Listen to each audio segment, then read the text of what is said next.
Burnley won, Arsenal won. Disappointing result, Kenny. What did you make of that? Who do these players think they are? How dare they? How dare they? How dare they display that arrogance? How dare they display that complacency? They are 10th in the league for a reason, because they haven't been good enough this season.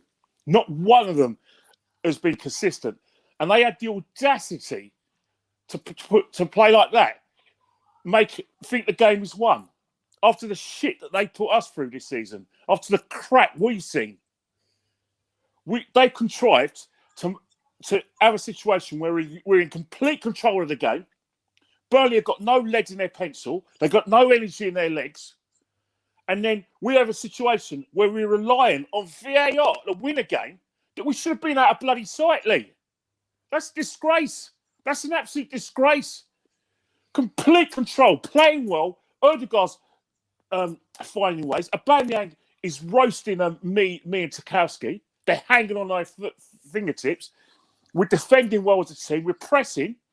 Look, score a very good goal. Willian plays a good ball to Aubameyang. Aubameyang shoots the ball early. Keepers don't like that, because when you shoot early, they can't get down that quickly. Good goal. Perfect. Nothing wrong. No danger whatsoever. And then Xhaka and Leno, what the hell were they thinking? Boot the ball out, Leno. All right? When we want you to play out the back, you don't do it because you're not good enough. The time we want you to boot it out, you won't even boot it out. You give it to Xhaka. What are you thinking? Yeah, I couldn't understand that. And at that point, we should have been at least 2 goals up. Saka missed a very easy chance to make it 2-0. Yeah. And we were in complete control. Complete control. In the strings. And then I don't understand this obsession with trying to pass the ball out the back. And if you do want to do that, do not do it with Granit Xhaka running back towards goal on the edge of the box, which meant that David Luiz split and left Chris Wood wide open.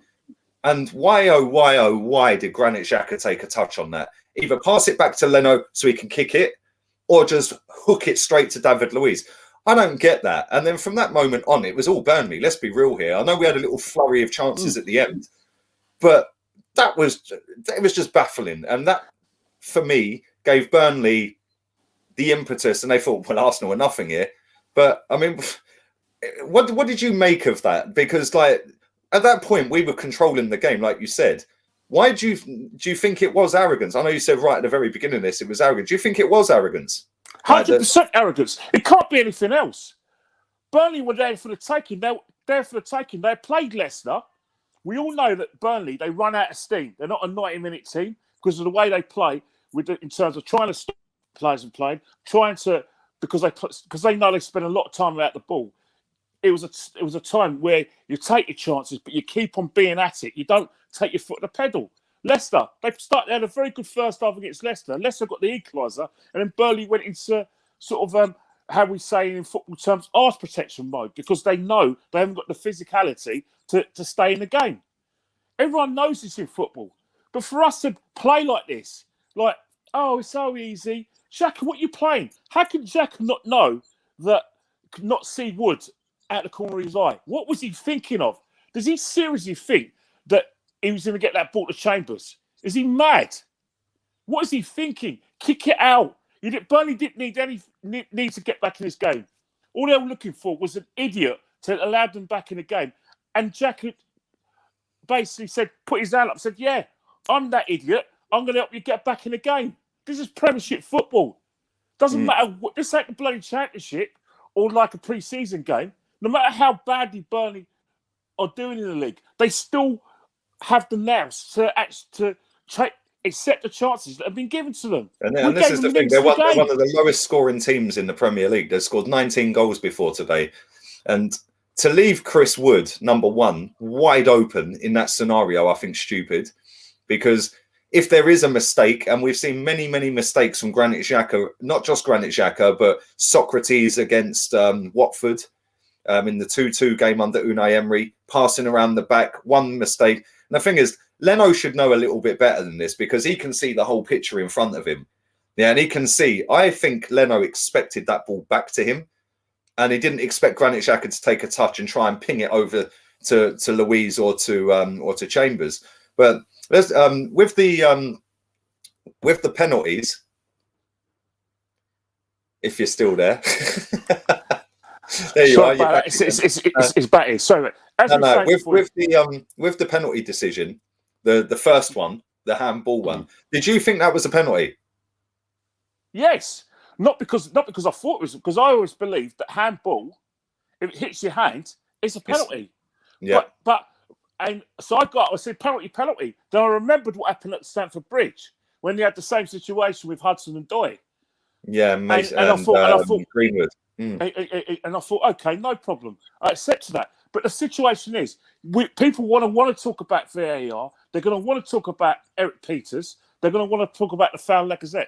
That's missing the point. The fact of the matter is that we're in a situation where we're relying on VAR to get us out of trouble. Leno was our best player. That says a lot. Leno was our best player. And because Leno was our best player, it's an indictment of how much control Burnley took of the game. Arteta was out coached in that second half. Blatantly. Burnley's substitutions were better. They passed the ball better in the second half. Thomas Partey, worst game ever. He was the weakest link in midfield. Don't care what anyone says. It's easy for people to name drop Xhaka and say Xhaka didn't do it. No.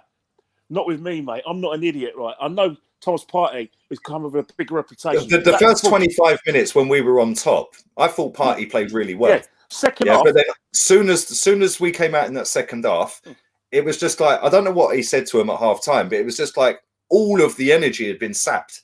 Yeah, and we had nothing in that second half until... Psychologically, Lee, it's psychological. If you make mistakes like that in a game like this, and then what will happen is you give teams like Burnley encouragement, and they're playing at home, and their physical side, then you're going to get what you deserve. I don't care what anyone says. People are going to look at it and talk about VAR and give Partey an out. You can't give Partey an out. This is what we bought Partey for. Tough games at Turf Moor. And he got pressed out of the game. And that allowed Burnley to take control. Can't get anything take away from it. Also, you know, because they were controlling the midfield, that means that they could get their passes off. Their passes was coming off. That save from Wood, from Leno, that wasn't long ball game. That was good football because Vidra was sharper. But this is the thing, though, Kenny. We see this against Leicester the other day. They, without Kasper Schmeichel in goal the other night, they would have battered Leicester 4 or 5 because they play. And this is the thing: they do play tippy-tappy football when they have to. Yeah, exactly. Yeah, they don't just have to go long. And people underestimate Burnley for that reason. They can go long, and they tried to do that in fits and bursts. But at times, when they were carving us open, it was not because of a long ball and a knockdown and win the second ball. It was because of decent attacking football. And it's very disappointing. I'm fuming. It's disappointing. Yeah, disappointing. It's worse than disappointingly. We were in control of the football match. There's no doubt about it. It's not even negotiable. We were in complete control. So for us to get into the situation where Leno's our best player, David Luiz has to make a match-saving intercept tackle on Rodriguez, and then we're just talking about VAR. Oh, we've hit the post in the 95th minute. Oh, and that clear blah blah. That shouldn't have been a discussion. We should be having a conversation where me and you are lighting up a cigar, you having a fag, and we're thinking, right, we won this 3 and 4-0. That is what we can't accept. People, I know for a fact that if you go on social media, you go on the other fan cams or another channel, it'll be the refs are cheap. VAR. Peter should have been sent off. Oh, Steve McManaman was biased. What about the fact that Thomas Partey had a stinker in the second half? Who's going to discuss that? Who's going to talk about the fact that David Luiz was, again, our best defender, a player that you criticise? Who's going to talk about the fact that Leno was our man in the match? Who's going to talk about the fact that you, because of your mistakes, allowed Burnley to take control of the game? If anyone looked like winning, it was Burnley. Yeah. And that's not what we discussed. People call me and you toxic for telling the truth, all right? The fact of the matter is you can't be unlucky 38 games a season. And there's going to be a lot of people from that get-along gang on Twitter and all over the Arsenal fan base who are going to say we were unlucky. We weren't unlucky. We got what No. we deserved. You have 90 minutes, 95 minutes to win a football match. You can't be relying on VAR. 100%. We deserved what we got, which was nothing, and we should. And if we lost it, no one would have any complaints. And that's indictment of where we are at the club. We are 10th for a reason, Lee. And that game showed everyone in the world, especially Arsenal fans and neutrals, why we are 10th and why there is still a lot of work to be done, and why we got concerns about his boss. Now, this boss, he's working his nuts off, and I've got no doubt about it, and you've got no doubt about it. It's just that we don't think he's the right man for the job, and we're not waiting around for him. But these players aren't helping this man. All right? They're not helping him. If they really want this man to stay in a job, then buck your ideas up and never, ever play like that again and allow teams like Burnley into the game.